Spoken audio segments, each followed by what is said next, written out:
You are 20 years old, give or take, and you are falling. Not far. A shaft in the rock, narrow and black, dropping straight into a Spanish hillside. You don't feel the landing. You were already gone before the cave took you. Above the ridge, the sky is the same pale color it will wear 400,000 years from now when someone finally comes looking.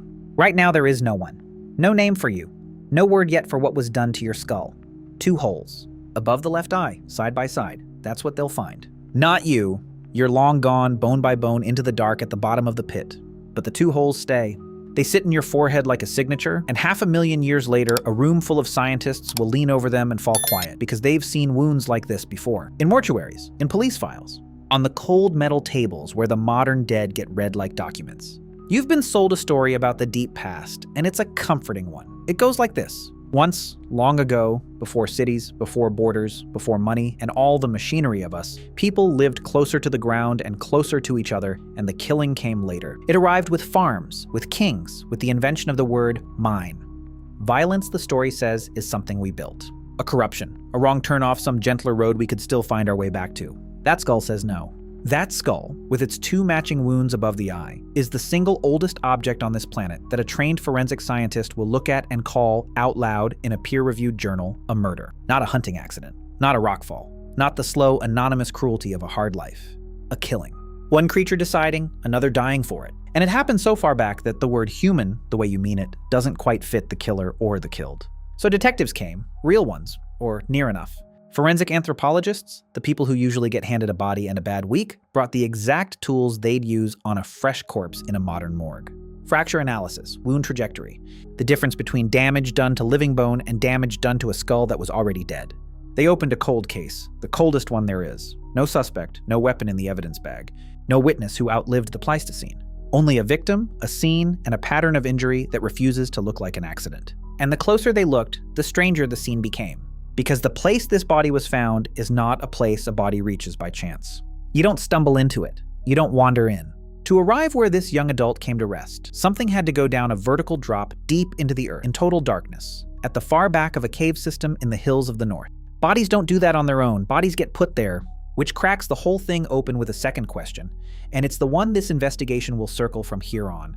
If someone killed this person, and the wounds insist someone did, then who carried what remained of them into the deepest, blackest hole in the mountain and laid them down where the others were already waiting? Because they were not alone down there, nowhere near it. The pit at the bottom of that shaft had a name long before anyone grasped what it held. In Spanish, they call it the Sima de los Huesos. Say it flat, without the music of the language, and it stops sounding like poetry and starts sounding like a confession. The pit of bones. And it was full. Begin with the number, because the number is deranged. Nearly 7,000. That's the count of human fossil pieces pulled from that pit in the hills of Atapuerca. Not 7,000 grains of gravel. 7,000 fragments of people. Teeth, jaws, finger bones, slivers of skull. It is, by a wide margin, the richest single deposit of ancient human remains ever found anywhere on Earth, and it sits at the bottom of a drop you'd need ropes and steady nerves to reach. Sort those pieces into the people they came from, and you arrive at a minimum of 28. 28, down one hole, in one cave, in one hillside. Picture a small band. Picture everyone in it. The elders, the young, the ones still unsteady on their feet. Now picture the whole band, across the slow drip of centuries, ending in the same black shaft. That's the scale. Not a grave, a congregation. For a long time, no one could work it properly. The Sima waits at the end of a cave labyrinth, past crawl spaces, past the 13-meter plunge, and excavating it meant lowering people into the dark to scrape at sediment by hand, bag after bag, season after season, a discipline the teams have kept up since the mid-80s. Painstaking work. The kind where you lift a molar one summer and its matching jaw 3 summers on, and only much later realize they belonged to the same mouth. Now the skull. Our victim. In the field records, it isn't a person, it's an entry. Cranium 17. CR-17 for short. And when it came up out of that pit, it wasn't a skull at all. It was a scatter. 52 pieces of one young adult's head, folded into the general chaos of bone, waiting for hands patient enough to pick them out from everyone else's. Rebuilding a shattered skull is nothing like gluing a broken cup, and that gap is the whole reason this took a specialist, rather than luck. Bone offers no edges that click. You match curvature, thickness, the grain of the surface. The way sutures, the seams where the plates of the skull knit together, run continuous across a break. You are, in effect, working the grimmest jigsaw ever devised. Every piece off-white, none of them flat, and no picture on the lid. 52 times over. Set 2 fragments at the wrong angle, and you conjure a wound that never existed. Miss a join, and you erase one that did. They missed nothing. Slowly, the face returned. A forehead. Brow ridges, the heavy bony shelf these people wore over the eyes like a permanent frown. And once the frontal bone was whole again, there it was, above the left socket. Not one break, but two. Tight together, their outlines overlapping at the edge.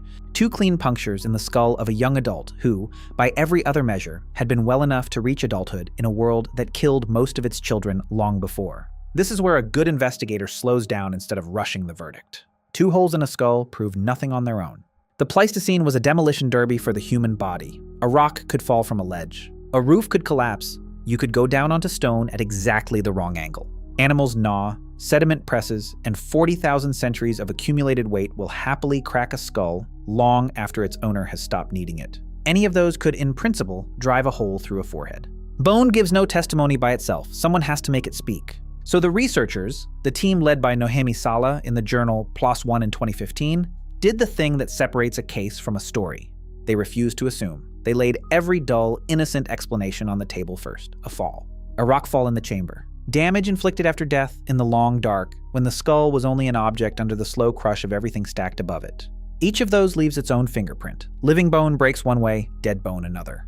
A fall scatters its damage. It doesn't repeat. Fractures that form long after death run pale and sharp and wrong. One by one, they began crossing possibilities off the board.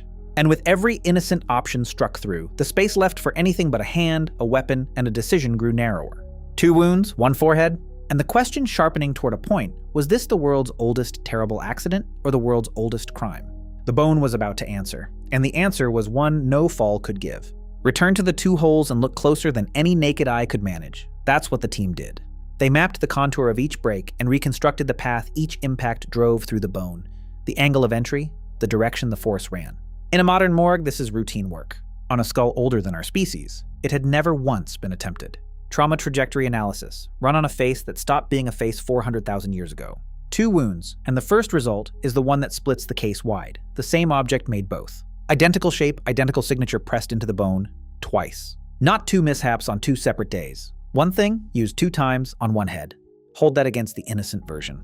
A fall gives you a single point of contact. You strike the ground, and the ground does not rear up to strike you again in nearly the same spot. Rockfall is chaos. Chaos does not aim. Yet here are 2 wounds, shoulder to shoulder above the same eye, delivered by the same weapon, and this next detail is what turns a bruise into a verdict, from 2 slightly different angles. 2 separate swings. The object drew back and came in again. Same target, fresh line of attack. Set a forensic scientist in front of that, and they'll tell you what it isn't before they'll name what it is. Not an accident? Accidents don't repeat themselves with intent. Not after death damage. The fractures carry the signature of living bone, breaking while a person was still inside it. What survives, once every other door is shut, is the sentence we normally reserve for the recently killed. Someone stood close to this young adult, face to face, and struck them in the forehead. Then struck again. That second blow is the entire case. One impact could be a shove, a scuffle, a bad half-second that spiraled. 2 impacts, same weapon, same spot, re-aimed. That isn't a moment out of control. That's follow-through. The researchers named it exactly what the evidence forced them to. Interpersonal violence, lethal, deliberate. And then, in a phrase scientists rarely permit themselves, the line that circled the globe. The earliest clear case of deliberate killing in the human record. The coldest cold case on file. No suspect, no weapon recovered, a 400,000-year head start over the detectives, and they closed it regardless. Sit with how strange that achievement is, because it upends what we assume forensics even is. We picture it as a modern trick. Fingerprints, DNA, a lab humming over last week's homicide. Strip it back, though, and forensic science is just disciplined reading. It's the craft of making bone confess without putting words in its mouth.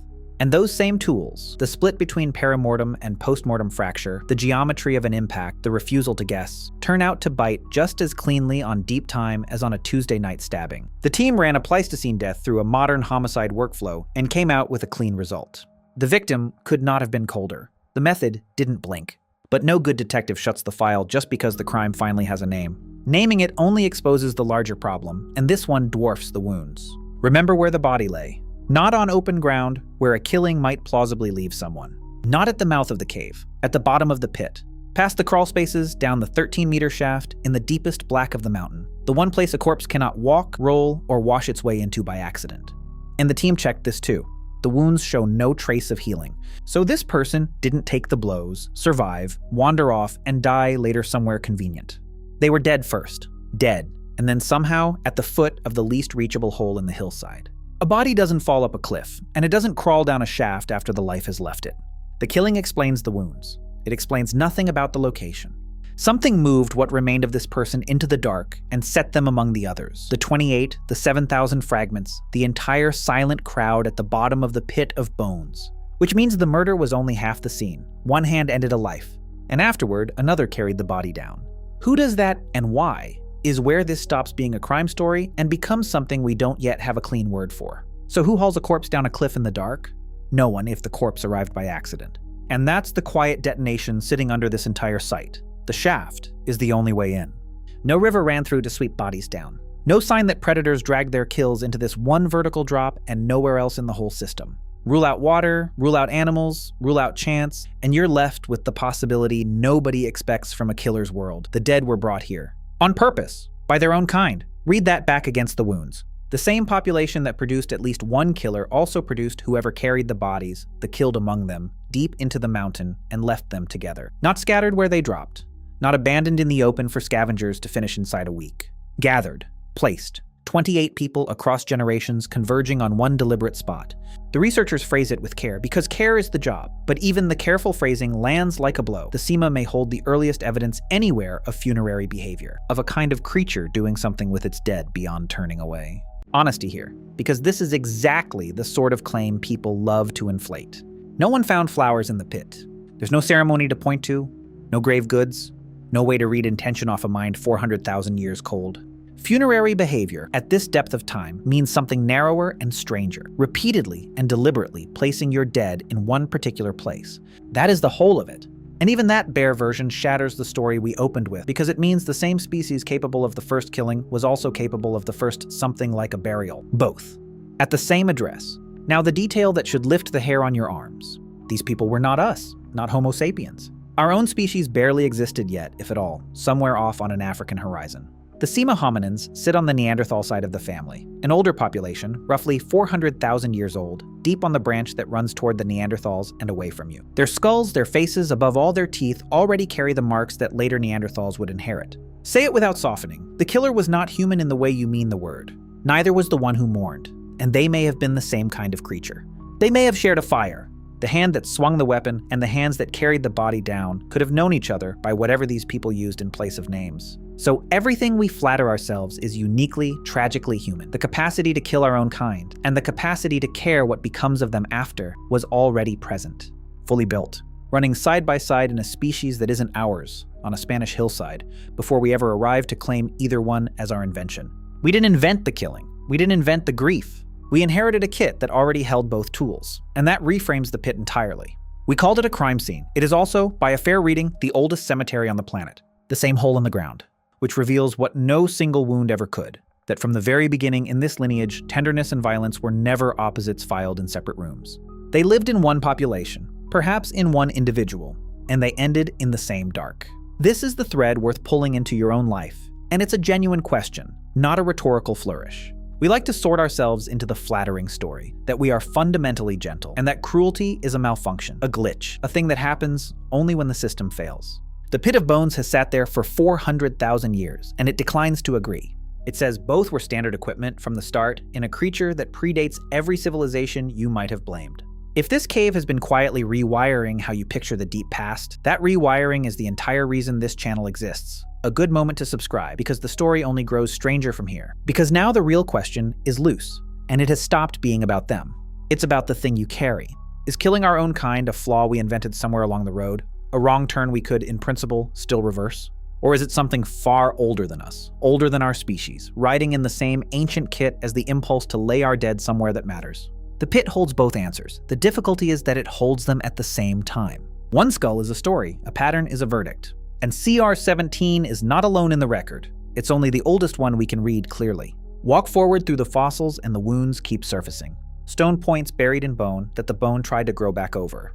Cracked skulls carrying the same perimortem signature. Later, closer to us, whole sites that read to many researchers like the aftermath of organized killing. The cemetery at Jebel Sahaba on the Nile, Neolithic mass graves across Europe where people were slain together and buried together, though the scale, the timing, and even the word warfare for the oldest of them are argued over hard. Lethal violence isn't a single dark stain on the human story.